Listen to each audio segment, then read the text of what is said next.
morning, Old Town kids. Hey, happy Sunday. If you remember last week, we talked about something special that is happening in church for the next 6 weeks. Do you remember what it is? It's called Lent. Lent is a special season at church, and it refers to the 40 days at the end of Jesus' life. And so every year, for 40 days before Easter, we have this special time called Lent where we remember the life of Jesus. We reflect. That means to think about and remember. We reflect on Jesus' life. And we prepare. We get ready for Easter. And we'll get to all of that. But Lent started this past Wednesday, on Ash Wednesday, and so now we are in this special season of Lent, and because of that, we here at Old Town Kids are starting a special new series for Lent called 6 Sundays of Stories. And so for the 6 Sundays of Lent, we are going to look at stories that Jesus told about how we can live lives that are more like Jesus. Doesn't that seem like a good thing to do if we're thinking about Jesus and remembering Jesus, especially in these 40 days? And so we're going to look at these stories that Jesus told his disciples and his followers about how to live like Jesus. And these stories have special names. Do you know what these stories are called? They're called parables. And now a parable is just a fancy word for a story that has a lesson. A story that teaches us something about how we should live our lives. And so we are going to be looking at 6 parables that Jesus told. And we're going to start this week with a parable. And maybe you know this parable. It's a parable about plants. Or even more specifically, it's about seeds. And we've talked about plants before in our Old Town Kid messages and in our Sunday school classes. And so maybe you're like, Miss Sarah, it seems like you're always talking about plants. You're not wrong. In the Bible, Jesus talked about plants a lot because people worked with plants all the time. People worked with the ground. They grew their own vegetables and fruits. They were farmers, lots of people. And so when Jesus talked about plants, people understood. They knew how plants worked. And now maybe you're thinking, but I don't know that much about plants. Well, guys, I don't know that much about plants either. I'm not a farmer. But I do know a thing or two about plants, and you might know this same thing.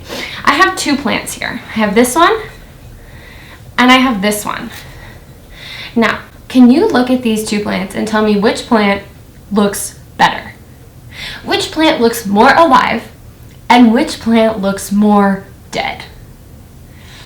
This plant is green, and it's big, and it's growing, and I need to put it in a bigger pot because it's so big. This plant, on the other hand, it hasn't gotten enough water. I'm going to tell you the truth. I have not always been good about watering this plant, and look what happened. You can see it's dead right here. But I'm so glad I kept it around for this lesson. So, Jesus, in this parable that we're going to be learning about in our Old Town Kids lesson this week, he talks about what plants need to grow, what kind of soil they need to be in, where we should plant plants to help them grow well. And now, remember, I said Jesus talks about plants because plants were something that people knew about in Bible times. But what if we don't know that much about plants? Let's put it a different way. As a kid who wants to grow up big and strong, what are some things that you can do to grow big and strong? One is, maybe you can eat things that help your body grow. So I have a glass of milk here, and milk is good for calcium and protein and other things too, and it helps you grow strong teeth and strong bones and all kinds of good stuff. So milk is a good thing, right? Helps us grow big and strong. And here is pasta with meat sauce and broccoli. This is my kids' lunch. But this is vegetables, some meat, some carbs. These help our bodies grow big and strong, right? They give us energy to do things. So one way that we help our bodies grow big and strong is to eat. Another way is to get outside and exercise, right? When I go outside and I go for a walk or a run or we kick the soccer ball around, I'm moving my body. My muscles are getting stronger, I am stronger, and my body is growing and doing the things that it is supposed to do to help it grow big and strong, right? But not all the ways that we grow big and strong are necessarily food or exercise, right? Another way that we can be growing big and strong is with our brain, with our mind, right? And so one thing that I thought of is learning, right? Like we can pick up a book, and when we practice reading, we're practicing something that we're going to get better at. We're learning and we're growing all the time, right?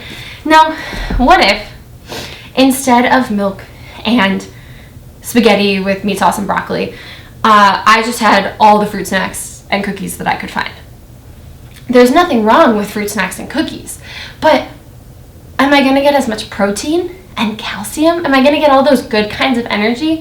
I don't know about you, but sometimes if I eat a lot of fruit snacks or cookies, I just want to go take a nap, right? And naps are good. But to help our bodies grow big and strong, there are things that we can do that really help our bodies and our brains, right, to grow big and strong. And so, the same is true in our relationship with Jesus. Just like plants need soil and water and sunlight to grow big and strong, and just like we need food and exercise and activities that help us to grow big and strong, in our relationship with Jesus, there are things we can do. There are places where we can be planted and things that we need that help us to grow. And this might be prayer, talking to God. This might be reading our Bibles and learning more about God. This might be connecting with our parents or teachers or other adults that we trust who we can talk to about God and ask hard questions. Those are all ways, and there are so many more. Worship, right? If you're watching this during our church service, that's another way that we can be growing in relationship with God. So I'm going to stop there. There is more. There is more to this parable. I haven't even told you the parable. There's more to the parable, and there's more to the lesson that Jesus is trying to teach us. And so I hope you will go online, go to oldtown.cc/children, and check out this week's Kids at Home lesson as we start our new series, 6 Sundays of Stories, the parables of Jesus. All right, I will see you next time. Have a great week. Bye.